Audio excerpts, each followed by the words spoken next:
반갑습니다. 요나 프롤로그 두 번째 시간입니다. 10절 말씀 제가 읽을게요. 4장 10절이에요. 여호와께서 이르시되 내가 수고도 아니하였고 집에도 재배도 아니하였고 하룻밤에 났다가 하룻밤에 말라버니 박농쿨을 아꼈거든. 하물며 이 큰 성읍 니느웨에는 좌우를 분별하지 못하는 자가 12만 명이요 가축도 많이 있나니 내가 어찌 아끼지 아니하겠느냐 하시니라. 하나님의 자유를 인정할 때 평화가 있습니다. 라는 제목으로 말씀을 나눌게요. 요나는 아미떼의 아들이죠. 아미떼란 진리를 의미하는 에메테에서 유래합니다. 요나는 진리의 아들인 셈이죠. 문제는 그가 신봉하고 있는 진리가 과연 하나님이 인정하시는 것이냐, 하나님이 기뻐하시는 것이냐. 분명 요나서 4장 2절에 보면 요나는 진리를 정확하게 알고 있었어요. 하지만 그 진리를 통한 진정한 자유를 누리지는 못하고 있고 그의 심중에는 불평과 정죄가 가득했죠. 주님의 말씀처럼 진리를 알지니 진리가 너희를 자유케 하리라. 진리를 정말 알고 있다면 우리가 진리 안에 자유를 누려야 하는데 하나님을 정말 내가 알고 있다면 하나님 안에서 모든 상황 속에 자유를 누려야 되는데 오히려 요나는 진리를 알고 있는 것처럼 말하지만 진리의 아들이라는 이름을 가지고 있지만 진리를 통해서 자유하지 못하는 모습을 우리에게 보여주고 있죠. 이게 사실 중요한 거예요. 그죠? 우리는 진리를 알고 있다고 말하는데 정말 진리대로 살지를 못해. 한쪽 진리를 알고 있는 거죠. 또는 진리에 대한 해석을 잘못해서 진리 그 자체이신 하나님의 마음을 잘 이해하지 못하고 진리를 외면하며 삶을 살아가고 있는 것이 우리의 모습이 아니겠느냐. 아니, 우리의 모습 속에 그런 모습이 숨어 있지는 않은가. 살필 수 있는 지혜가 있어야 한다는 거죠. 우리는 하나님의 자유, 하나님 자신의 자유에 기초해서 그 일을 행하는 것에 대해서 감사하는 것이 마땅하죠. 왜? 하나님은 창조주이시고 우리는 그분의 피조물에 불과하기 때문입니다. 물론 하나님은 인간에게 자유의지를 주심으로 제한된 자유로 인간을 대하시는 분이죠. 그러나 하나님이 우리에게 자유의지를 줬다고 해서 우리의 마음대로 인생을 살아가고 우리의 마음대로 세상을 판단하고 우리의 마음대로 하나님 없이 인생을 살아가는 것은 가장 불행한 일이죠. 요나는 하나님의 정의로운 심판이 반드시 이루어져야 한다고 생각을 했어요. 니느웨의 재앙이 임하지 않자 실망하죠. 혹자는 이런 요나의 분노가 정당하다고 칭찬할지 몰라요. 하지만 이런 식의 생각의 문제가 뭐냐? 정의를 이룬다는 명목하에 하나님이 원하시는 자비를 상실한다는 균형이 깨지는 거예요. 균형이. 신앙은 여러분, 균형이 굉장히 중요하다고 저는 생각을 하거든요. 성경의 하나님은 균형의 하나님이에요. I am who I am. 나는 스스로 존재하시는 분이잖아요. 자존자잖아요, 하나님이. 하나님이 만드신 자연은 스스로 존재하는 힘을 가지고 있죠.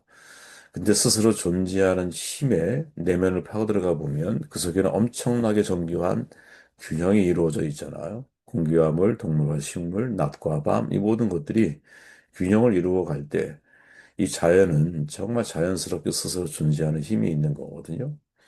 우리가 성경을 보면 성경의 하나님은 균형의 하나님이에요. 그죠? 이 하나님 사랑과 이웃 사랑, 균형이죠. 이웃 사랑을 통해 하나님의 사랑을 확인하기도 하는 거예요. 그죠?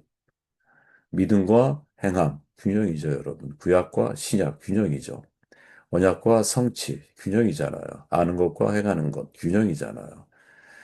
여러분, 신약의 복음서는 교회론의 뼈대인데, 마테마가 누가 유아하는 전부 다 공동체의 특성을 나타내잖아요. 마태는 교육과 양 공동체, 마가는 봉사와 섬김의 공동체, 요한은 예배와 영성 공동체, 누가 행전은 전도와 선교의 공동체잖아요. 그래서 모든 교회는 여러분 그 안에 들어가 보면 부서가 이 8가지를 근거로 해서 부서가 만들어져요. 물론 제가 이렇게 정의했듯이 이러한 공동체의 정의에 의해서 만들어진 것은 분명히 아니에요. 그러나 공동체의 특성을 분석해 보면 교회는 이런 8가지 균형에 의해서 이루어지고 있다라는 거예요. 슈바르츠라고 하는 독일의 한 목사님이 유럽 교회가 쇠퇴하는 가운데서도 그 속에서도 건강한 교회는 성장하더라는 놀라운 진리를 발견하죠. 그리고 나서 고민한 게 뭐예요? 그 어려운 가운데서 성장하는 교회의 특징이 있더라는 거예요. 그게 8가지 질적 특성이라 그러잖아요. 그 중에 뭐 예를 들어서 어떤 사역자의 지도력이라든지 또 영감 있는 예배라든지 이러한 8가지 특성을 말하는데 그 특성 가운데 핵심이 뭐냐? 이 중에 하나라도 낮으면 그 낮은 것을 기준으로 해서 하향 평준화가 이루어진다라는 거예요. 무슨 말이에요? 균형이 중요하다라는 거거든. 네 바퀴로 달리는 자동차가 바퀴 하나가 펑크가 나면 그 바퀴를 중심으로 해서 차는 제자리를 맴도는 거거든요. 균형의 중요성이죠. 마찬가지예요, 여러분. 우리는 정의를 말하지만 정의는 여러분 사랑과 균형을 이룰 때 정의가 정의로워질 수 있는 거야. 만약에 사랑이 매진된 정의만을 외친다면 여러분 세상 엄청나게 건조해지고 엄청나게 뭐랄까요? 날이 선 세상을 살아가게 될 거야. 자비가 없는 세상을 여러분 생각해 보세요. 교회라고 하는 것이 세상의 균형을 잡아주는 역할을 해야 되는 거죠. 그래서 필립 얀시 목사의 말처럼 세상은 비은혜의 집단이라면 교회가 세상에 줄 수 있는 유일한 것은 뭐예요? 우리는 은혜의 집단이라는 거예요. 은혜의 집단. 그러니까 세상의 비은혜를 교회가 은혜라고 하는 것을 통해서 균형을 유지해 줄 때 세상이 사실은 그나마 균형 잡힌 삶을 살아갈 수 있는 거죠. 지금 요나가 우리에게 던져주고 있는 아주 무서운 도전이 바로 여기에 있다라는 거예요. 정의를 이룬다는 명목하에 자비를 상실하는 것. 이게 요나가 보여주는 모습이거든요. 괴물들과 싸우는 그가 괴물이 되지 않도록 조심해야 합니다. 그리고 당신이 시면을 깊이 들여다본다면 그 시면도 당신이 깊이 들여다볼 것입니다. 프리드리 니체의 말이거든요. 저는 이 말이 굉장히 통찰력 있는 말이라고 생각을 해요. 우리가 괴물과 싸우다 보면 나도 모르게 괴물이 되어가는 것을 발견하거든요. 정의를 외치고 정의를 가지고 상대를 정죄하고 심판하려고 하는 사람들과 상대하다 보면 우리도 내상을 입는 거거든. 내가 저 사람을 이겨야겠다라고 마음을 먹는 순간 나 역시 정의를 가지고 저 사람과 싸워가야 되는 거잖아요. 그때 우리는 나도 모르게 괴물이 되어가는 거지. 프랑스의 아픔이 뭐였느냐? 독일에 부역했던 사람들을 심판하는 문제였죠. 한 10만 명 정도를 숙청을 했다 그러잖아요. 이 숙청 속엔 죽음도 있지만 영구적인 사회 추방도 있고 프랑스 사회에서 위로 진출할 수 없는 제한을 둔 것도 있고 다양한 제재가 있었죠. 그때 어느 지성인은 이렇게 하는 게 마땅하다라고 말한 지성인이 있고 또 반대편에서 그러면 안 된다. 이유가 뭐냐? 우리가 정의의 이름으로 그 사람들을 심판하는 순간 우리 역시 악이 될 수 있다는 거지. 그런데 그 정의를 심판하는 과정에서 프랑스의 아픔이 뭐냐? 아, 실제로 드골에 의해서 진행된 그 모든 과정 속에 많은 사람들이 부역을 했던 사람들만큼 더 잔인해지는 그런 역사의 아픔을 경험을 하는 거지. 그렇기에 정말 어려워도 심판자는 내가 될 수가 없구나. 오직 하나님이 심판자가 되셔야 하는 게 것이 맞구나. 왜 내 안에 불순한 동기, 아무리 정의를 외쳐도 이게 있을 수 있다라는 거죠. 이거를 인정한다는 게 얼마나 어려운 일인지 몰라요. 이게 진짜 어려운 일인 것 같아요. 오늘날 교회 안에 여러분 자기 나름대로 진리와 정의로 무장된 요나들이 얼마나 많이 있을까요? 자기 자신 하나님은 진리의 아들, 가장 잘 진리를 알고 있다고 믿고 자부하지만 실상은 자신의 진리와 정의를 앞세워서 하나님을 독점하려고 하고 오직 자신만이 하나님을 가장 잘 안다고 착각하는 이기적인 신앙인들, 현대판 요나들이죠. 여러분 이걸 가지고 뭐라고 말하느냐? 요나 신드롬이라고 하거든요.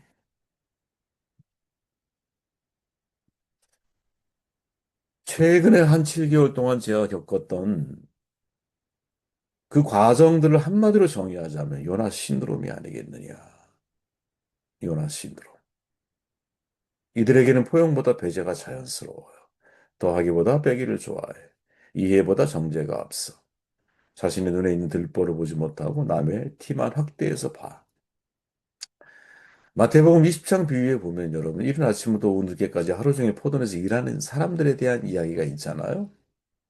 그때 이른 아침에 온 사람들, 그래서 성실하게 일했던 바로 그 사람들이 요나들인 거야.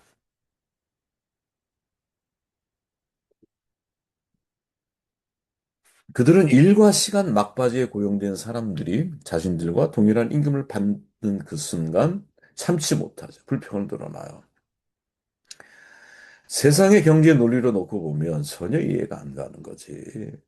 그래서 포도원 주인이 다음과 네. 포도원 주인이 그들의 말을 듣고 이렇게 끝을 맺죠. 내 것이나 가지고 가라. 나중은 이 사람에게 너와 같이 주는 것이 내 뜻이니라. 하나님의 자유라는 거죠. 그잖아요. 주인의 자유잖아요. 주인은 이른 아침 온 사람에게 할 도리를 다 했어. 예를 들어 한 데나리온을 주기로 약속했다고 말하면 그 돈을 준 거야. 그런데 나중 온 사람을 자기가 동일하게 대우했다고 해서 화낼 일이 뭐가 있어요? 그죠? 주인이 말합니다. 내 것을 가지고 내 뜻대로 할 것이 아니냐. 내 자유라는 거죠. 내가 선함으로 네가 악하게 보느냐? 아, 무서운 말이죠. 응? 하나님이 선을 베푸는 것을 네가 어떤 이유에서 악하게 보는 거야? 이렇게 말하죠.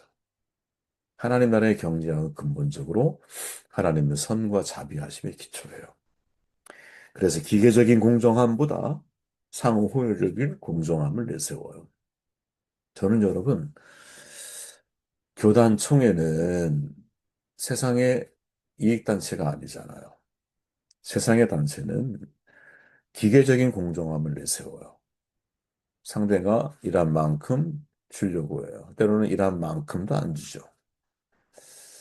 이른 아침 일하는 사람과 나중에 일하는 사람을 동등하게 대우하지 않아. 세상은. 네가 일한 시간만큼 대하는 게 자연스러워. 기계적인 공정함이에요. 그러면 세상은 건조해지는 거야.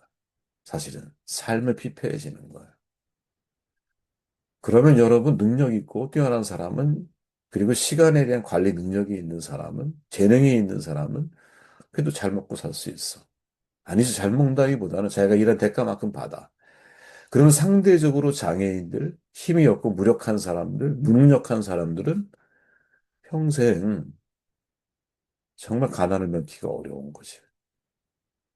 그럼 세상이 어떻게 될까요? 포도원의 연화들은 여러분, 이를 시간으로 재요. 근데 포도원의 주인은 마음으로 재는 거죠. 그게 하나님의 마음인 거야. 그죠? 연하는 일자리를 구하지 못해 식솔들이 하루씩 끼니를 걱정하며 종일 발을 동동 구른 실업자들의 마음을 헤아리지 못해. 연하가 일당에 대한 걱정 없이 몸으로 일하는 동안 일자리를 구하지 못한 실업자들은 내내 애타는 마음으로 일을 한 거거든요. 생각해 보세요, 여러분. 모두가 새벽에 인력 시장에 나아갔어. 어떤 사람 뽑혔어. 아, 그는 안도를 하잖아요, 하루 일하면서. 왜? 아, 내가 오늘 하루, 내가 일자리를 구했구나. 근데 마지막 예를 들어서 한두 시간을 남기고 일자리를 구한 사람의 그 앞에 10시간, 그 12시간, 그 시간은 생지옥이 일지 않겠어요? 생지옥. 어떻게 가정을 먹여 살아야 되나? 포도원 주인은 그 마음을 아는 거지. 요나는 그 마음을 알지 않는 거예요. 여러분 누가복음 15장의 탕자의 비유에 큰아들 나오죠. 그죠? 방탕한 둘째 아들이 상속받은 재산을 다 탕진하고 돌아왔어. 기쁨을 이기지 못하는 아버지는 잔치를 배설해. 근데 큰아들은 들어오지도 않아. 불만을 쏟아내. 마치 아미떼의 아들 요나가 하나님 머무르시는 니느웨를 거부하듯이 큰아들 요나도 아버지가 자리하는 잔치집을 거부하죠.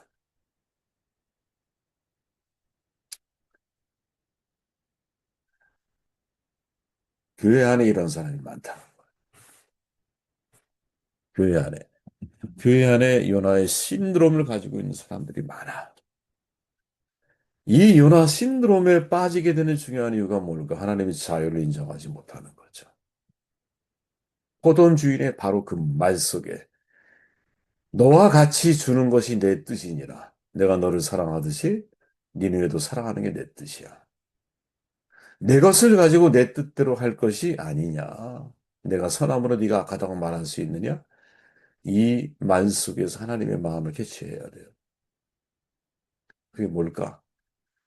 이 세상은 여러분 다양성, 그 다양성의 균형을 통해 하나님이 세상을 만들어 놓으셨어요. 세상은 여러분, 어느 한쪽 진리만 가지고 세상이 아름다워질 수 없어. 이 세상은 정의의 칼로 심판한다고 생각해 보세요. 그 앞에 설자가 어디 있어요? 그죠? 그 앞에 설자가 어디 있어? 그러나 세상의 반대편에 무엇? 누군가 자비를 행하고. 한쪽엔 정의이지만 한쪽엔 자비를 가지고 이 사회를 바라볼 수 있을 때, 사람을 바라볼 수 있을 때, 이게 균형 잡히는 거 아니에요? 그러면 균형 잡힌 시각을 가지고 사람을 바라보려면 어떻게 해야 될까? 하나님의 자유를 인정해야 되는 거죠. 내가 하나님을 독점하려고 하지 말고, 내가 생각하는 정의를 가지고 마치 그것이 하나님의 정의인 것처럼 말하지 말고, 바로 이 마음으로, 어? 너와 같이 주는 것이 내 뜻이야. 내 것을 가지고 내 뜻대로 할 것이 아니야.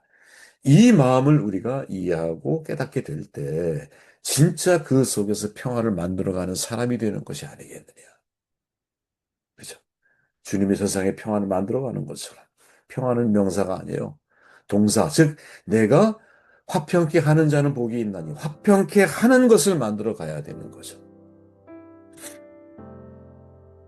저에게 주어진 사명 가운데 하나가 개인적으로 좋아하지만 피스메이커가 되어가는 것이 이게 정말 우리에게 필요한 일들이 아니겠느냐 하는 생각을 해보게 되었습니다.